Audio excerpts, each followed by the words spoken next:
Hamasim, kayaknya kita kenalan dulu. This is Shalsa. Our second member is Raya. Next is Fahima. And this is Francisca or Siska. The last one is Vania.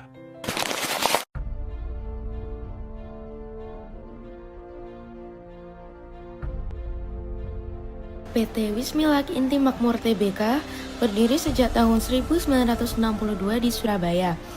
Adalah salah satu perusahaan rokok terkemuka di Indonesia. Dengan lebih dari 6 dekade pengalaman, Wismilak telah berkembang dari sebuah perusahaan keluarga menjadi pemain nasional yang inovatif di industri tembakau.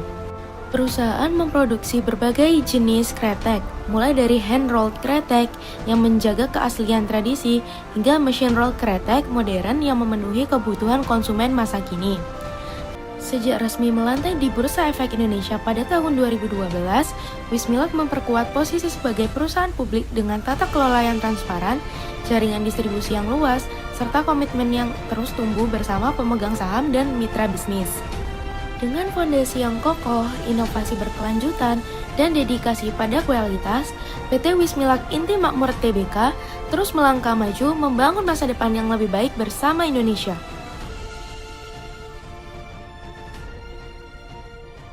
Lebih dari 1 abad yang lalu, tepatnya pada tahun 1913 di Surabaya, PT HM Sampurna Tbk, yaitu merupakan salah satu perusahaan rokok terbesar di Indonesia. Dari masa ke masa, Sampurna tumbuh menjadi pemimpin pasar industri tembakau. Dengan kinerja keuangan yang solid dan pembagian dividen yang konsisten, Sampurna membuktikan kepada investor bahwa dirinya sebagai perusahaan yang kokoh, transparan, serta terpercaya.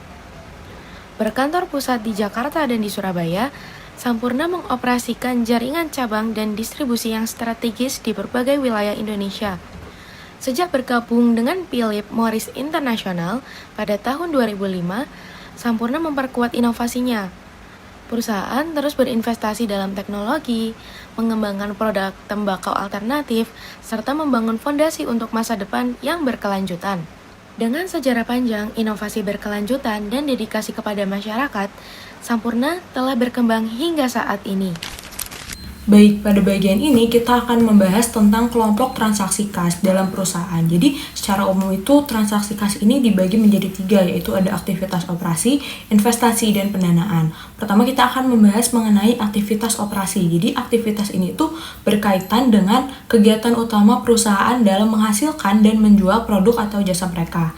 Nah, kas yang masuknya ini berupa penjualan dan penerimaan piutang. Sementara kas keluaran ini digunakan untuk membayar pembelian bahan baku, membayar gaji karyawan, biaya operasional, pajak, dan pengeluaran lainnya yang berkaitan dan dibutuhkan untuk menjalankan usaha mereka sehari-hari. Nah, yang kedua ini ada aktivitas investasi.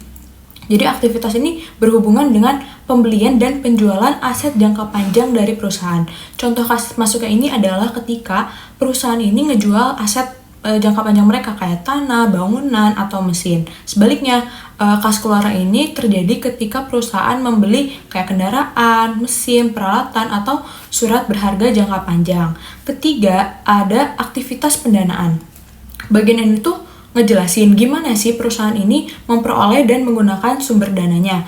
Kas masuknya ini dapat berasal dari penerbitan saham, penjualan obligasi, atau pinjaman bank. Sedangkan kas keluaran ini digunakan untuk membayar dividen, melunasi utang pokok dan bunga, atau membeli kembali saham. Nah, melalui 3 aktivitas tadi, kita bisa lihat nih gimana perusahaan ini mengelola kas mereka untuk menjalankan operasional, menambah aset, atau memenuhi kewajiban pendanaan. Selanjutnya, saya akan menjelaskan mengenai anggaran penjualan dan juga schedule penerimaan piutang PT Wismilak Inti Makmur.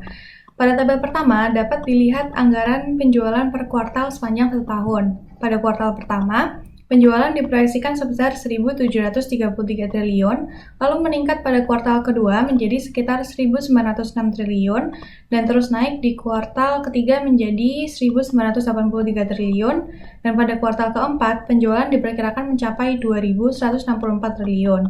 sehingga secara total penjualan tahunan diproyeksikan sebesar 7.787 triliun. Selanjutnya, pada tabel kedua terdapat schedule penerimaan piutang yang menunjukkan bagaimana penjualan tersebut dikonversi menjadi kas berdasarkan asumsi penagihan. Asumsinya adalah 50% dari penjualan akan diterima pada kuartal yang sama, 30% pada kuartal berikutnya, dan juga 20% pada 2 kuartal setelahnya. Dengan asumsi tersebut, kita bisa melihat distribusi penerimaan kas dari piutang pada setiap kuartal, yaitu pada kuartal pertama hanya menerima 50% dari penjualan kuartal pertama, yaitu sekitar 866 miliar. Pada kuartal kedua, menerima gabungan dari 30% penjualan pada kuartal pertama dan juga 50% penjualan pada kuartal kedua, yang totalnya menjadi 1,47 triliun. Pada kuartal ketiga, meningkat lagi menjadi sekitar 1,91 triliun karena mencakup penerimaan dari kuartal pertama, kuartal kedua, dan juga kuartal ketiga. Lalu pada kuartal keempat, menerima tertinggi yaitu sekitar 2,05 triliun. Jadi secara keseluruhan, total penerimaan piutang selama 1 tahun mencapai sekitar 6,31 triliun yang menggambarkan arus kas masuk dari aktivitas penjualan kredit sepanjang tahun. Selanjutnya, saya akan menjelaskan mengenai anggaran pembelian bahan baku pada PT Wismilak Inti Makmur Tbk.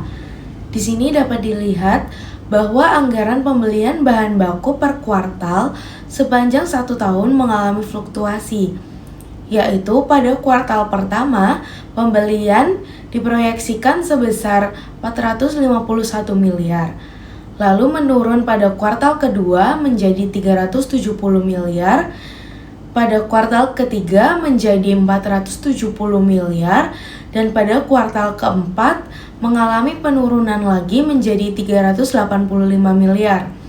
Sehingga secara total pembelian bahan baku tahunan diproyeksikan sebesar 1,677 triliun.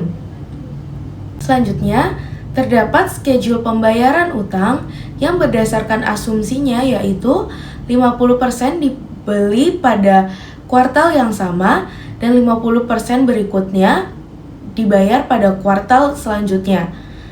Pada pembelian bahan di kuartal 1 dan kedua mengalami pembelian yang masing-masing sebesar 225 miliar. Pada pembelian bahan kuartal pertama, totalnya menjadi 451,644 miliar. Pada pembelian pada kuartal 2 atau Q2, kuartal 2 dan kuartal Q3 melakukan pembelian yang masing-masing sebesar 185 miliar. Pada pembelian bahan di Q2, totalnya menjadi 370,396 miliar. Pada pembelian bahan di Q3, kuartal ketiga dan kuartal 4 melakukan pembayaran yang masing-masing sebanyak 235 miliar. Pada pembelian bahan Q3, totalnya menjadi 470 miliar. Lalu pada kuartal keempat, pembayaran utang tertinggi yaitu sebesar 427 miliar. Secara keseluruhan, total pembayaran utang selama 1 tahun mencapai sekitar 1,485 triliun. Oke, selanjutnya adalah anggaran kas PT Wismilak Inti Makmur Tbk untuk 4 kuartal atau 1 tahun periode anggaran. Yang pertama, penerimaan operasi. Kita mulai dari bagian penerimaan operasi. Untuk sumber utama penerimaan kas berasal dari schedule permintaan piutang. Terlihat bahwa penerimaan meningkat setiap kuartal, yaitu untuk kuartal pertama sebesar 866,78 miliar. Untuk kuartal kedua naik menjadi 1,47 triliun.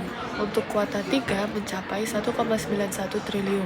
Dan untuk kuartal 4 tertinggi di 2,05 triliun. Kenaikan ini menunjukkan adanya pertumbuhan penjualan dan perputaran piutang yang baik sepanjang tahun. Yang kedua, pengeluaran operasi. Kita lihat pengeluaran operasi yang terdiri dari beberapa komponen, yaitu yang pertama schedule pembayaran utang, yang kedua BPKL biaya tenaga kerja langsung, yang ketiga BOP variabel dan tetap cash, serta beban penjualan dan beban administrasi umum. Nah, untuk total pengeluaran kas juga mengalami fluktuasi dari 514 miliar di kuartal 1 hingga 762 miliar di kuartal 3, sebelum sedikit turun menjadi 732 miliar di kuartal 4. Artinya, perusahaan mampu menjaga efisiensi biaya operasional di akhir tahun. Yang ketiga, surplus atau defisit kas. Nah, selisih antara penerimaan dan pengeluaran menunjukkan posisi surplus kas di setiap kuartal. Untuk kuartal 1, 352,45 miliar. Untuk kuartal 2, 777,24 miliar. Untuk kuartal ketiga, 1,14 triliun. Untuk kuartal 4, 1,32 triliun. Nah, dari data ini terlihat bahwa likuiditas perusahaan terus membaik setiap kuartal yang menandakan arus kas positif dan kemampuan perusahaan untuk memenuhi kewajiban jangka pendek. Yang keempat adalah konsumsi dan perhitungan BOP tetap. Jadi bagian di bawah tabel menunjukkan rumus untuk menghitung BOP tetap cash, yaitu BOP tetap dikurangi persentase penyusutan aktiva tetap ke BOP dikali biaya penyusutan aktiva tetap, dengan asumsinya yaitu persentase penyusutan sebesar 17% dan biaya penyusutan aktiva tetap 423,33 juta. Hal ini digunakan untuk memastikan bahwa biaya non-kas seperti penyusutan tidak mengganggu perhitungan arus kas real. Dan untuk kesimpulannya, secara keseluruhan, PT Wismilak Inti Makmur Tbk menunjukkan kinerja kas yang sehat dan stabil sepanjang tahun. Penerimaan meningkat konsisten, pengeluaran terkontrol, serta posisi kas menunjukkan surplus di setiap kuartal yang mencerminkan efisiensi operasional dan kemampuan perusahaan menjaga likuiditasnya.